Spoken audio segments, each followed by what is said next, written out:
Although the Badgers lost 3 times in the non-conference here at the Kohl Center, Purdue knows better than to underestimate Wisconsin. The Badgers have an all-time winning percentage of .883 in this arena in conference play. Cooper is undoubtedly one of the best distance runners statewide, but his skills in joggling, which combines juggling while jogging, are world class.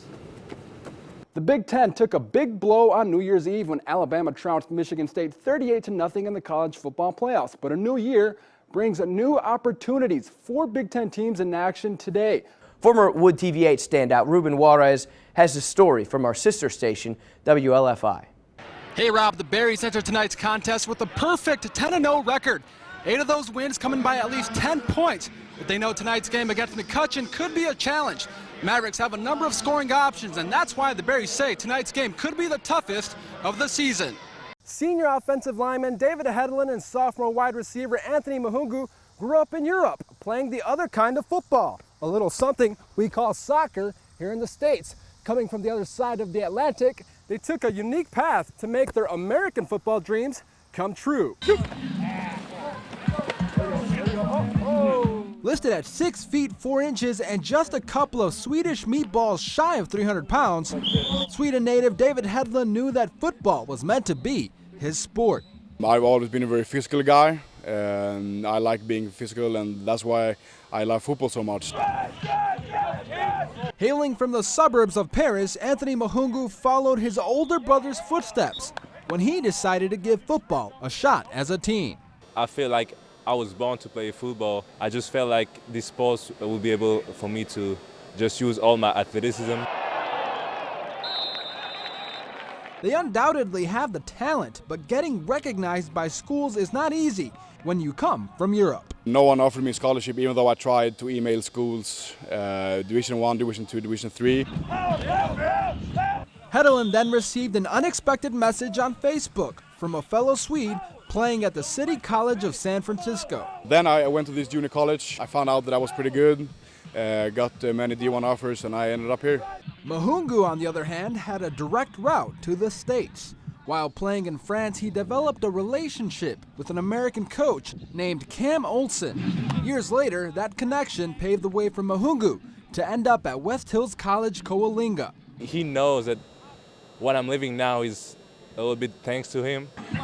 After an impressive season at the junior college in California, Division I schools were ready to offer him a chance with the big boys. And everybody here is trying to chase their own dream, but we have one goal this season, is to win the Big Ten championship. Mahungu is competing for a spot in the rotation at wide receiver.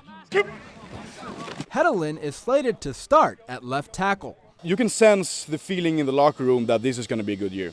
While Purdue is gaining a pair of contributors on the field, their presence on the team serves as an inspiration to other football players back in their native lands. Most of people who play American football in France, all the coaches, the players, the family of these guys, they look up to me. Even the young guys, now they see, oh, it's possible.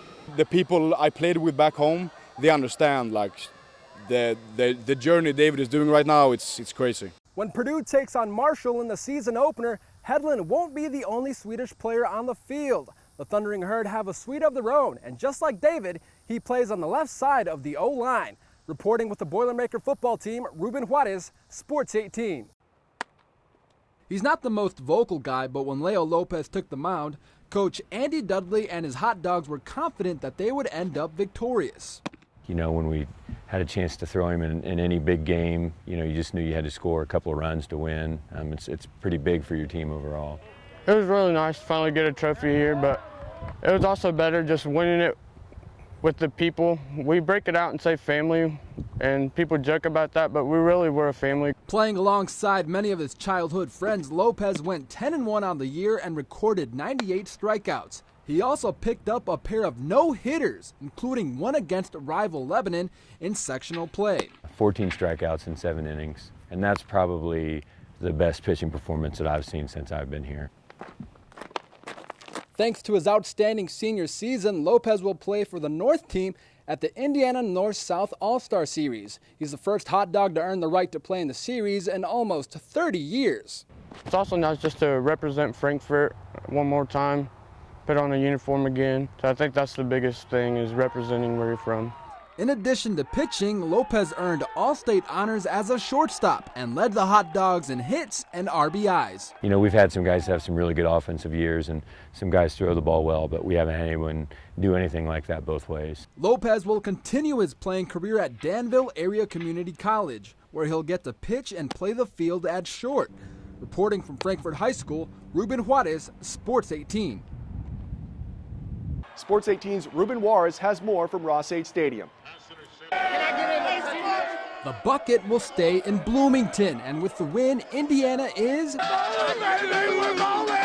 Turnovers and penalties played a huge role in Purdue's loss. Additionally, IU's offense struck early and often. Divine Redding's 57-yard run early in the third set up a touchdown that gave Indiana a 31-14 lead. Too many big plays on the defensive side. Every time we got within 10 points, it kind of went over our head, or they made a big play. And then we had some early turnovers in the game that, you know, shifted the momentum. Going forward, Coach Hazel said that all aspects of the team will be evaluated following a 2-10 season. We have to fix everything. We can't just look at one isolated area and say that this is the thing that needs to be fixed and the program's going to be fixed. That's not the case. That's not where we are right now. It wasn't the way Danny Anthrop and the rest of the seniors wanted to go out. Regardless, the Lafayette native showed his appreciation for his time as a Boiler. I feel like this has been such a great opportunity for me and something I've wanted all my life, and shed a lot of blood, sweat, and tears for this program. And, you know, it's a tough way to go out, but at the end of the day, it's a privilege to be a Boilermaker. Year number 3 in the Darrell Hazel era at Purdue ends with a disappointing loss as the Boilers fall to Indiana for the 3rd straight year, something that hasn't been done since the 1940s. Reporting from Ross 8 Stadium, Ruben Juarez, Sports 18.